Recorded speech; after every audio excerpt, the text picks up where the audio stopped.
ఏదైతే ఈ కొండవీటి వాగు ఆధునీకరణ చేయకోకుండా, అంటే ఆ కాలువలు పెద్దవి చేయకోకుండా, ఆ కోర్సుని కరెక్ట్గా నిర్ణయించుకోకుండా చేయటం, రకరకాల కట్టడాలు కట్టడం, ఆ కట్టడాలు కట్టేటప్పుడు ఈ కాంట్రాక్ట్స్ ఆ రోడ్స్ను అటు ఇటు జరపడం, దీనివల్ల కొండవీటి వాగు ఎత్తిపోతల పథకం 24 గంటలు పనిచేస్తున్నప్పటికీ కూడా పంట పొలాల్లో ఉన్నటువంటి నీరు తగ్గనటువంటి ఒక దురదృష్టకరమైన పరిస్థితి ఏర్పడింది. దీనికి ప్రధానమైన కారణం చంద్రబాబు నాయుడు గారు ప్రభుత్వం తెలివి తక్కువ పనులు. ముందు కొండవీటి వాగు ఆధునీకరణ చేయకోకుండా ఈ ఎత్తిపోతల పథకం పెట్టారు, బిల్లు చేసుకున్నారు. ఇది నేను చెబుతున్న మాట కాదు, రైతులు చెబుతున్నటువంటి అంశం. ఈ విధంగా రాజధాని ప్రాంతంలో ఉన్నటువంటి పొలాలు గతంలో ఎప్పుడు లేకపోయినా, అయితే గతంలో కూడా వాటర్ వచ్చేది, ఉండేది, నష్టం కొంత జరిగేది, కానీ 3-4 డేస్లో వెళ్ళిపోయేది.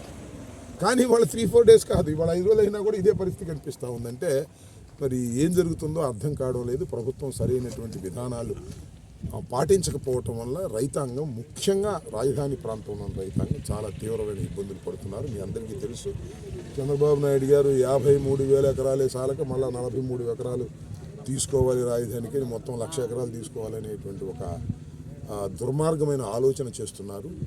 ఏదో సామెత చెప్పినట్టు కేవలం 53 ఎకరాలని 53,000 ఎకరాలకే గతి లేకపోతే మళ్ళీ 43,000 ఎకరాలు తీసుకుని ఇక్కడ రైతాంగాన్ని, ఈ ప్రాంత ప్రజానీకాన్ని తీవ్రమైన నష్టం కలిగిస్తున్నారు. ఇప్పటికైనా ఆలోచించుకోవాలి. ఈ మునిగిన పంట పొలాలకు సంబంధించి ప్రభుత్వం ఏదైనా ఆర్థిక సహాయం చేయాలని కూడా ఈ సందర్భంగా మేము డిమాండ్ చేస్తున్నాం. జనరల్గా అందుకనే ఎత్తిపోతల పథకం పెట్టి నీళ్లు తోడిపోయడానికే అవి పెట్టింది. కానీ కూడా బాగు ఆడ బరీగా నీళ్ళు ఉంటాయి, పైగా కాలువలంతా వెడల్పు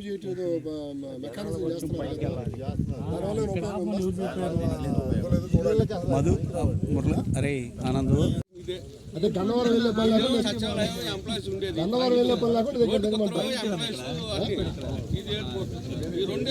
నరసింహరావు పరిమే ఇప్పుడు కాదు సార్, మన ఇదంతా రెండు కట్టిన కాంగ్రెస్ పార్టీ మొదటి నుంచి